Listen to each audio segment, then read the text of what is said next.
같아요. 오늘은 창세기 27장 21절에서 46절까지 말씀이 되겠습니다.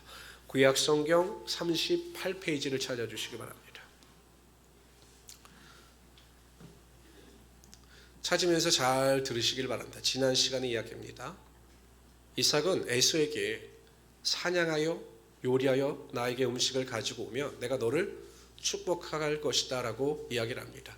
이에 에서는 큰 마음을 가지고 나가서 열심히 사냥하죠. 그런데 이삭이 에서에게 하는 이야기를 리브가가 들었습니다.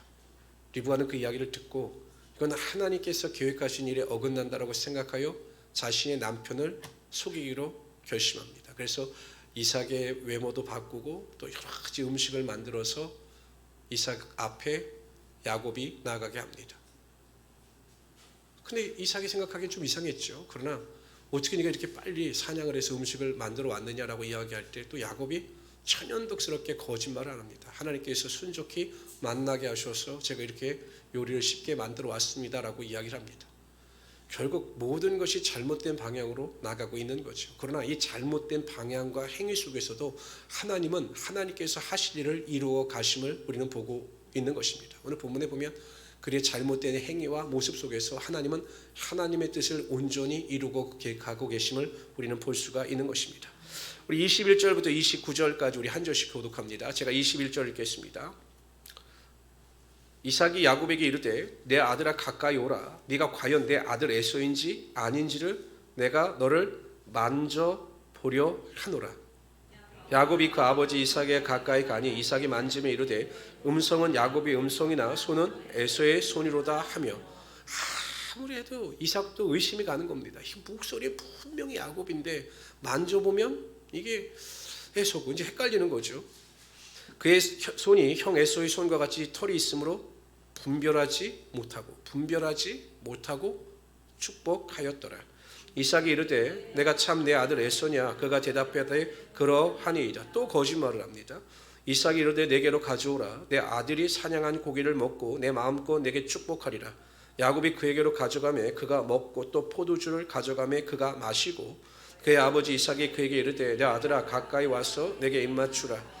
그가 가까이 가서 그에게 입맞추니 아버지가 그의 옷에 향취를 맡고 그에게 축복하여 이르되 내 아들의 향취는 여호와께서 복 주신 밭의 향취로다. 하나님은 하늘의 이슬과 같이 기름짐이며 풍성한 곡식과 포도주를 내게 주시기를 원하노라. 우리 식구들 다 같이 읽읍시다. 시작. 만민이 너를 섬기고 열국이 내게 굴복하리니 네가 형제들의 주가 되고 네 어머니 아들들이 내게 굴복하며 너를 저주하는 자는 저주를 받고 너를 아무리 분장을 잘해도 완벽한 에서는 될 수가 없었죠. 여전히 의심은 합니다. 그러나 의심은 하지만 그것이 확신은 되지 못했던 것입니다. 그래서 결국 야곱에게 속아서 야곱을 에서로 착각하여 이삭은 장자권에 대한 축복의 기도를 해주게 됩니다. 왜 이삭이 이러한 어리석은 일을 범할 수밖에 없었는가에 대하여 오늘 본문은 무엇이라고 설명하냐면, 저 아까 여러분이 같이 읽었듯이 23절에 보면 분별하지 못하고 축복하였더라. 이것이 야곱인지 에서인지를 제대로 분별하지 못했더라는 것입니다. 여러분, 진짜와 가짜를 구별하지 못하는 거죠. 그래서 가짜를 진짜로 착각하여 그 가짜에게 안수 축복을 하고 말았던 것입니다. 영에 속하지 아니하고 육에 속한 자들, 육신에 속한 자들은 신령한 것을 분별하지 못하게 되어 있는 것입니다. 옛날 속담에 보면 개 눈에는 뭐만 보인다고, 이게 육신에 속해 있는 사람들은 교회를 여러분 열심히 다니고 내가 예배 생활을 열심히 한다 할지라도 내가 성령의 지배를 받지 아니하고 영에 속한 사람이 아니고 오히려 육신에 속한 사람이라면 하나님의 신령한 은혜와 축복 또한 하나님의 뜻을 분별하지 못하게 되어 있다는 것입니다. 여러분, 구약시대에 보십시오. 하나님께서 그 우상을 섬기는 이스라엘 백성들을 향하여 무수한 선지자들을 보내주십니다. 이사야, 예레미야, 계속 선지자들을 보내셔서 하나님의 뜻을 알리시고 돌이켜 회개할 것에 대해서 말씀하셔요. 그런데 여러분, 이스라엘 백성들이 하나님의 선지자들을 분별하여 그 뜻에 순종하느냐? 아닙니다.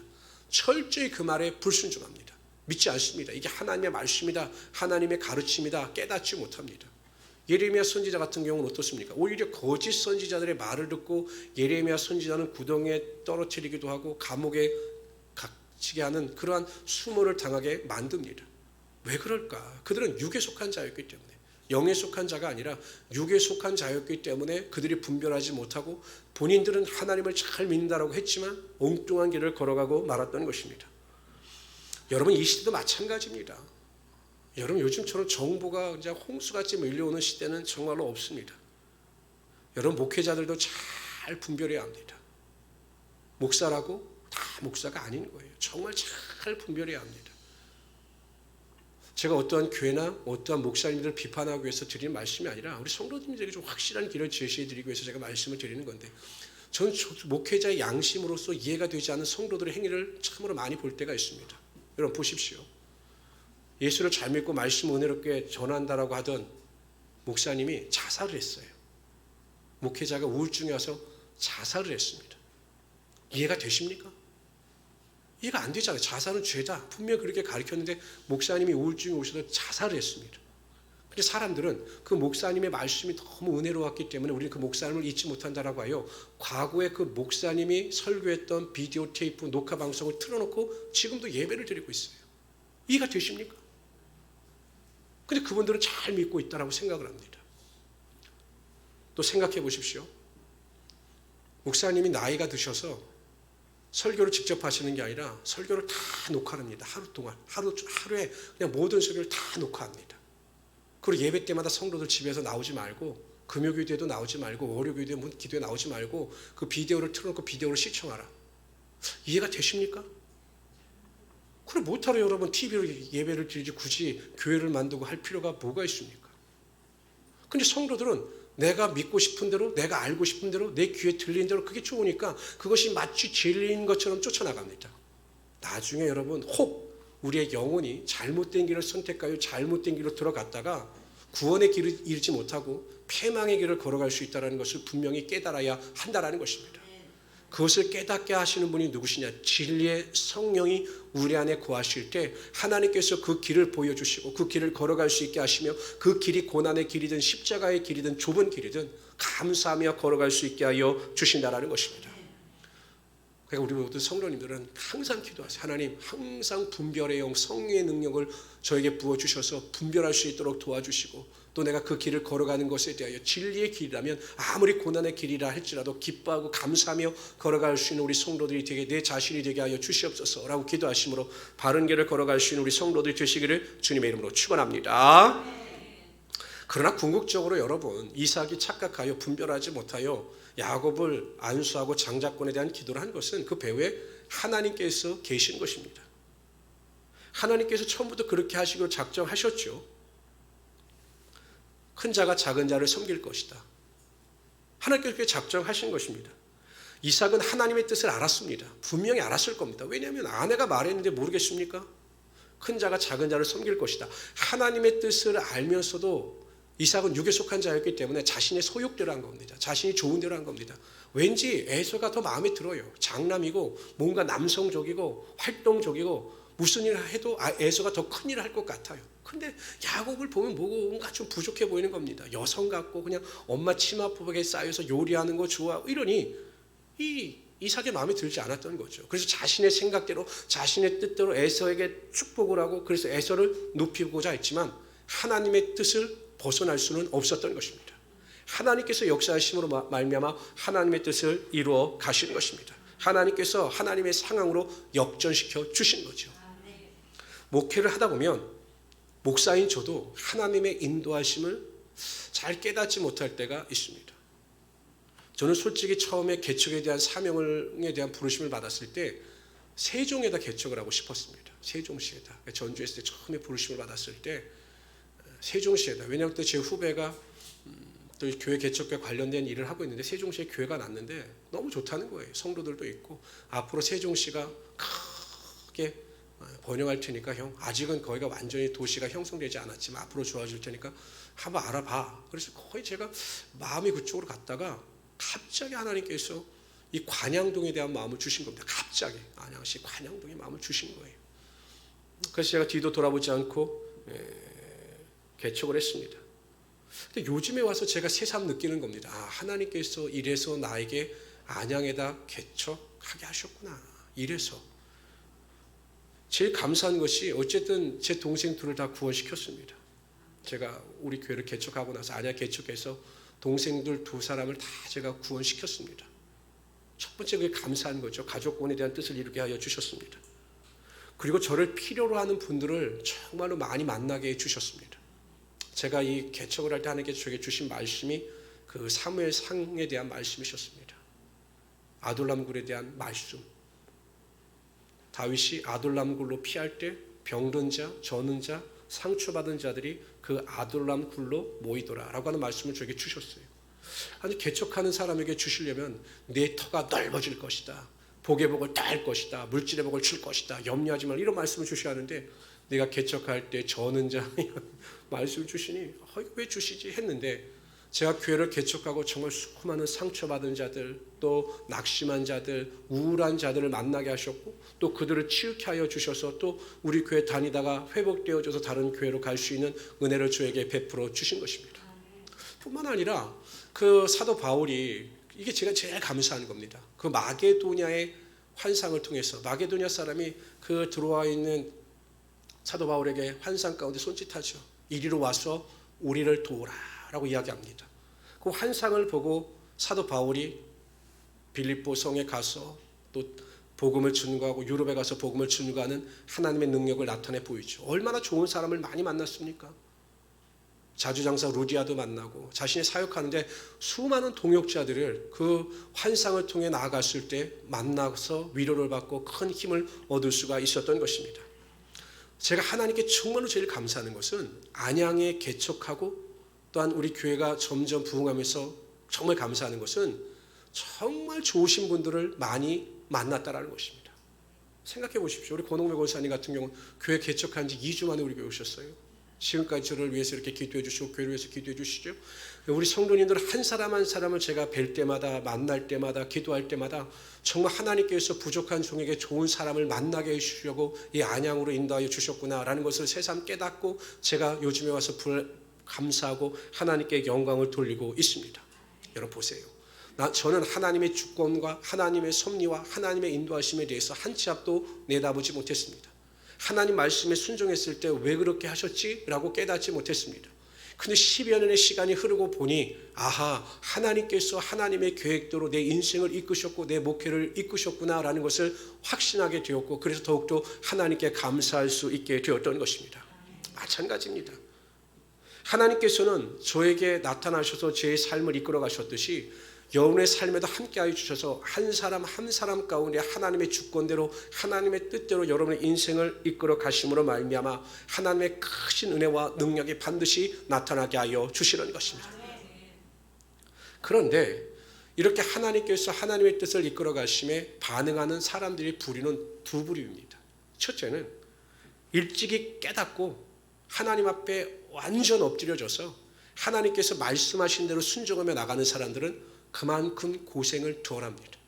그런데 어떤 성도들은 분명히 하나님의 뜻이 있고 하나님의 인도하심이 있는데 내 고집, 내 경험, 내 아집, 내 자존심, 내 상처 이런 것을 내려놓지 못하고 내 생각대로 인생을 주도해 나가다가 결국 큰 환난과 고통을 만난 다음에 비로소 두 손을 들고 하나님 앞에 나오는 분들이 굉장히 많아요.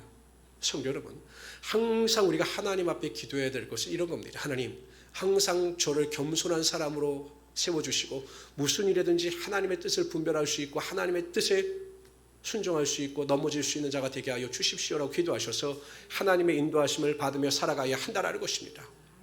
어떤 성도들은 크게 수십 년 동안 잘못된 길을 걸어가고 자신의 고집대로 살았음에도 불구하고 여전히 그것을 내려놓지 못한 채 잘못된 길을 가고 있는 분들이 굉장히 많아요. 목회자 입장에서 보면 권면해주고 가르쳐줘도 깨닫지 못하는 분들이 있습니다. 왜 그렇습니까? 왜 그렇게 자신의 인생을 본인 스스로가 학대하고 힘들게 하십니까? 내려놓으십시오. 하나님은 반드시 여러분의 삶을 인도하시는 하나님이 되시는 것입니다. 순종하고 겸손한 마음을 가지고 하나님 앞에 인도하심을 받아 살아갈 수 있는 우리 성도들이 되시기를 주님의 이름으로 축원합니다. 그러니까 항상 우리 기도할 때 이렇게 기도해야 되는 거예요. 주님 뜻대로 하옵소서. 주님 뜻대로 하옵소서. 항상 주님 뜻이 선하십니다. 그 뜻대로 나를 이끌어 가십시오 라고 기도하고 순종할 수 있는 우리 성도들이 되시기를 주님의 이름으로 축원합니다. 우리 30절부터 40절까지 읽읍시다. 30절 여러분들 읽어주세요. 시작.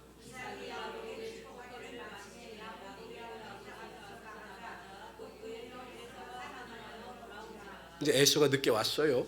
그가 별미를 만들어 아버지에게로 가지고 갔어. 이르되 아버지여 일어나서 아들이 사냥한 고기를 잡수시고 마음껏 내게 축복하소서. 그의 아버지 이삭이 그에게 이르되 너는 누구냐? 그가 대답하되 나는 완전 연속극을 찍지요. 너는 누구냐? 막 그런 거 에서한테. 그러니까 에서도 황당하죠. 나는 에서인데 아버지가 갑자기 왜 나한테 너는 누구냐? 이러니까 황당한 겁니다. 이삭이 심히 크게 떨며 이르되 그러면 사냥한 고기를 내가 가져온 자가 누구냐? 내가 오기 전에 내가 다 먹고 먹긴 또 다 먹었어요. 다 먹고 그를 위하여 축복하였은지 그가 반드시 복을 받을 것이니라. 에서가 그의 아버지의 말을 듣고 소리내어 울며 아버지에게 이르되 내 아버지여 내게 축복하소서 내게도 그리하소서. 35절 읽어봅시다. 35절 시작. 이삭이 이르되 네 아우가 와서 이 말이 맞는 말입니까? 네 복을 빼앗았도다. 아니에요. 에서에게 갈 복은 없었습니다. 그러니까 여러분 이삭도 착각하는 거죠. 하나님은 처음서부터 에서를 축복할 마음이 없으셨어요. 이게 잘못된 겁니다. 이삭도. 에서가 이르되 그의 이름을 야곱이라 함이 합당하지 아니하니까 그가 나를 속임이 이것이니 두 번째이니이다. 속은 게 아니죠. 그것도 거짓말이죠. 전에는 나의 장자의 직분을 빼앗은 게 아니라 자신이 판 거죠. 팥죽한구리에 판 겁니다. 이제는 내 복을 빼앗았나이다. 또 이르되 아버지께서 나를 위하여 빌복을 남기지 아니하셨나이까. 이삭이 에서에게 대답하여 이르되 내가 너를 너희 주로 세우고 그의 모든 형제를 내가 그에게 종으로 주었으며 곡식과 포도주를 그에게 주었으니 내 아들아 내가 네게 무엇을 할 수 있으랴. 에서가 아버지에게 이르되 내 아버지여 아버지가 빌복이 하나뿐이리이까. 내 아버지여 내게 축복하소서 내게도 그리하소서 하고 소리를 높이오니 그 아버지 이삭이 그에게 대답하여 이르되 내 주소는 땅의 기름짐에서 멀고 내리는 하늘 이슬에서 멀 것이며. 우리 40절에 같이 읽읍시다. 시작.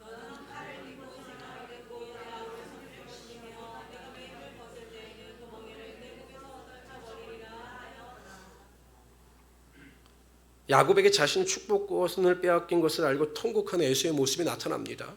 그런데 여러분 에서가 생각하는 축복과 이삭이 허락한 축복은 달라요. 그 결이나 질이나 다 다릅니다.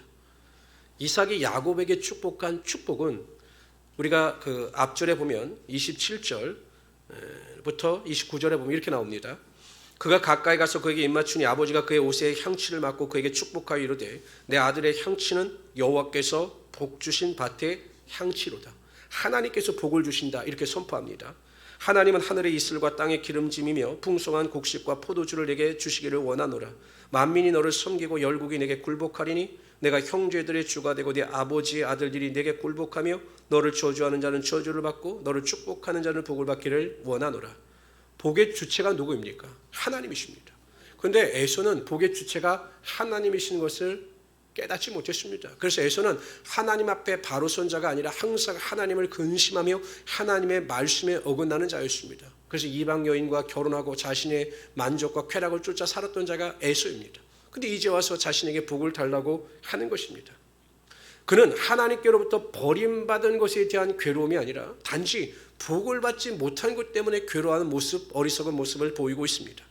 성도 여러분, 항상 우리가 깨닫고 잊지 말아야 할 것은 모든 복은 하나님께로부터 비롯된다는 것입니다. 재미있는 표현 중에 뭐냐면 여러분 해피 있죠. 해피. I am happy. 그럼 나는 행복하다. 나는 복이 있다. 이런 영어의 해피에 파생된 그 명사가 해펀이래요. 해펀이라고 하는 의미는 우연히 발생한다라는 거예요. 우연히 발생. 그러니까 세상의 복은 무슨 복입니까? 우연하게 발생하는 것입니다. 하나의 신기루와 같이 복이 있다가 복이 사라지는 거죠. 여러분 우리가 잘 알고 있는 대우그룹 같은 경우는 김우중 회장 같은 경우는 세상은 넓고 할 일은 많다 막 그러면서 뭐 5대양 6대지를 뛰어다니는 분이 일순간에 여러분 공중분해 되지 않습니까? 그러니까 세상의 복은 우연히 주어졌다가 다 사라지는 겁니다. 그러나 보통 우리가 하나님의 복을 이야기할 때는 여러분 우리가 bless라고 그러죠. God bless you. God bless you. 주님의 이로 당신을 축복합니다. 할 때 bless라고 하는 말을 씁니다. 그런데 축복하다라고 하는 이 bless는 어디에서 파생되었냐면 영어 bleed, 피 흘리다에서 파생된 겁니다. 그러니까 예수 믿는 성도들의 복은 어디로부터 비롯되어지냐? 예수 그리스도의 십자가 보혈의 은혜와 능력으로부터 비롯이 된다라는 것입니다. 결국 복은 하나님께로부터 비롯되는 것입니다. 내 능력과 수고와 땀 흘림에서 비롯되어지는 것이 아니라 하나님 앞에 하나님의 나라와 의를 구하며 하나님 마음에 합한 자라서 최선을 다하고 열심을 다하여 살아갈 때 하나님께서 하늘의 문을 여시고 하늘의 신령한 복과 땅의 기름진 복으로 채워주시려는 것입니다. 그러므로 내가 하려고 하지 마십시오. 하나님의 마음에 합한 자가 되고 하나님의 마음을 기쁘시게 하는 자가 되면 하나님께서 여러분들을 책임지시는 것입니다. 믿으시기를 바랍니다. 근데 여러분, 우리는 이미 이 세상에서 제가 누누이 강조하지만 가장 크고 위대한 복을 받은 사람들입니다. 어떤 복을 받으셨습니까? 구원 얻는 복을 얻은 것입니다. 구원 얻은 복보다 귀한 것은 없어요. 저는 가끔 TV에서 이렇게 뭘 보다가 재벌 기업들에 대한 이야기가 나와요. 뭐 누가 얼마 보고 얼마. 그래 그 생각이 드는 거예요. 아이고 저렇게 믿다가 지옥 가면 다 쓸데없는데. 영화 배우들 보면 얼마나 잘생겼습니까? 보면 나 부러워요. 나 저렇게 한번 생겨봤으면 얼마나 좋을까. 그러다 그 생각을 하죠. 아유, 그래 내가 당신보다 나 지옥 갈 거 아니야. 나 천국 가는데. 그러니까 여러분, 우리가 구원 얻는 것보다 더 큰 복은 없어요. 우리가 구원을 얻지 못하면 이 세상에 태어난 것이 저주입니다. 이 세상에 태어나지 않았더라면 지옥에서 영원히 고통당할 일이 없거든요. 태어났기 때문에 구원받지 못했기 때문에 그 죄로 말미암아 영원히 지옥에서 고통을 받는 것입니다. 그러나 우리는 구원을 얻었기 때문에 하나님의 자녀가 되고 천국 백성이 되어 영생의 복을 누렸기 때문에 우리가 이 세상에서 어떠한 일이 있다 할지라도 복 있는 사람을 깨닫고 감사하며 살아갈 수 있어야 한다라는 것입니다. 근데 한편 여러분이 궁금하죠. 왜 이삭이 더 이상 에서에게 복을 빌 수 없었을까? 우리 같으면 그래? 내가 속았어. 그럼 내가 그 이삭에게 야곱에게 한 축복은 다 무효. 다시 에서 너에게 할 테니까 걱정하지 마. 그 남자애가 그렇게 울고불고 그래. 걱정하지 마. 내가 100번, 10,000번이나 널 축복할 테니까 걱정하지 마. 충분히 이럴 수 있지 않겠습니까? 그런데 이삭은 안 된다는 거예요. 왜 안 된다는 거예요? 이 성경에는 나와 있지 않지만 왜 이삭은 더 이상 에서를 축복할 수 없었을까? 두 가지 이유가 있습니다. 하나는 이 축복의 근원이 그래도 이삭이 아무리 믿음이 없는 사람이라 할지라도 이 축복이 하나님께로부터 비롯된 것을 안 겁니다. 하나님께서 예정하시고 하나님께서 섭리하시고 하나님께서 축복하게 하셨기 때문에 사람인 자기로서는 이것을 도저히 바꿀 수가 없다. 더 이상 취소할 수가 없다라는 것을 분명히 알았던 것입니다. 그 두 번째는 그 당시에 사회 통념상 족장, 그러니까 지도자가 한번 선언하고 선포한 일에 대해서는 다시 돌이킬 수 없다라고는 법이 있었다고 합니다. 그러니까 장자권에 대한 축복이 일단 선포되어지면 아무리 아버지고 또한 이삭이라 할지라도 그것을 바꿀 수가 없었던 거죠. 그래서 야곱에게 한번 주어진 축복이 돌릴 수 없고 되돌릴 수 없는 그러한 확실한 일이 되고 말았던 것입니다. 성도 여러분, 우리가 구원을 얻어 하나님의 자녀가 된 복을 그 누구도 빼앗아 갈 수가 없는 것입니다. 그러니까 이삭이 야곱에게 축복했죠. 그 축복권을 어느 누구도 빼앗아 갈 수 없었던 것처럼 우리가 하나님의 자녀로 구원 얻은 일에 대해서는 그 어느 누구도 빼앗아 갈 수가 없는 것입니다. 요한복음 10장 28절 29절 읽어봅시다. 시작. 내가 그들에게 영생을 주노니 영원히 멸망하지 아니할 것이요 또 그들을 내 손에서 영생의 축복을 예수님의 손에서 빼앗을 자가 없다라는 것입니다. 뿐만 아니라 29절 시작. 그들을 주신 내 아버지는 만물보다 크심에 아무것도 아버지 손에서 빼앗을 수 없느니라. 아멘. 성도, 우리가 이 세상을 살아갈 때 뭐 직장에서 사회에서 여러 가지 관계에서 세상의 소유가 또한 재물이 많은 사람들로부터 조롱과 멸시를 당할 수도 있어요. 가끔 저는 안타까운 마음으로 저에게 그렇게 호소하는 분들의 이야기를 듣습니다. 목사님, 제가 조금 더 잘 살고 부유하게 살고 세상에서 성공했으면 제 친척들에게 복음을 증거하고 하나님의 영광을 더 나타내 보일 수 있을 텐데, 아니 우리 친척들은 잘 사는데 제가 그렇지 못하니까 제가 복음을 증거해도 다른 사람들이 나를 조롱하고 또 저를 멸시할 때가 있어요 라고 고백하시는 분들도 있습니다. 그래, 여러분 걱정하지 마십시오. 반드시 하나님께서는요, 우리의 구원에 대한 그 가치가 훼손되지 않는 한에서는요, 우리를 높여주시고 은혜 가운데 반드시 거하게 하여 주시는 하나님이 되시는 것입니다. 이미 우리 구원받은 자들이기 때문에 이거는 하나님의 자녀로서 바뀔 수가 없어요. 이런 분들이 있어요, 여러분. 가끔 질문하시는데, 목사님, 그러면 제가 알고 있던 권사님, 장로님들은 그렇게 열심히 봉사하고 열심히 헌신하시다가 교회를 떠나가셨는데 그것은 어떻게 된 일입니까? 라고 물으시는 분들도 계실 거예요. 그분들은 처음부터 구원받은 분들이 아니십니다. 하나님은 일단 구원의 은혜와 능력으로 붙잡아 주신 성도들의 손을 놓지 않아요. 만약에 하나님께서 택하시고 구원하신 자들은 떠나갔다도 반드시 돌아오게 되어 있는 것입니다. 구원의 가치는 손상되지 않는다라는 거죠. 그러므로 우리 성도님들은 항상 내가 구원받은 자로서 언젠가는 반드시 하나님께서 나를 높여주시고 은혜 위에 은혜를 더하여 주실 것을 믿으시고 항상 소망 가운데 감사하며 살아갈 수 있는 하나님의 귀한 성도들이 되시기를 주님의 이름으로 축원합니다. 우리 41절에서 46절까지 읽도록 하죠. 41절 여러분들 먼저 읽어주세요. 시작.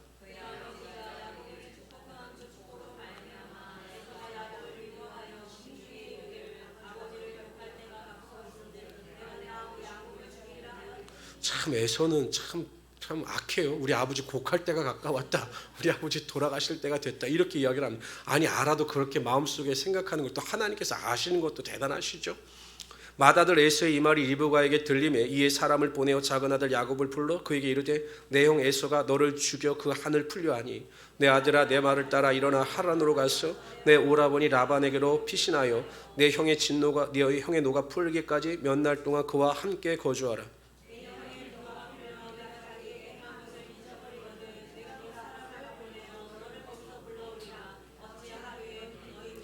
46절 다 같이 읽읍시다. 시작. 내 삶이 싫어졌거늘 야곱이 만일 이 땅의 딸들 곧 그들과 같은 햇사람의 딸들 중에서 아내를 맞이하면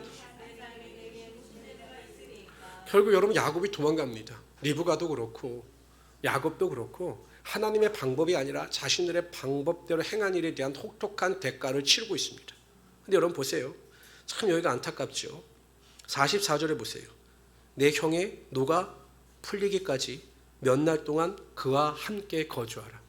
그러니까 리브가가 생각하기에는 에서의 노가 한 2달, 3달 곧 풀릴 거라고 생각을 했습니다. 그런데 여러분 보세요. 야곱이 도망가죠. 몇 년 만에 돌아옵니까? 20년 만에 돌아옵니다. 20년 만에.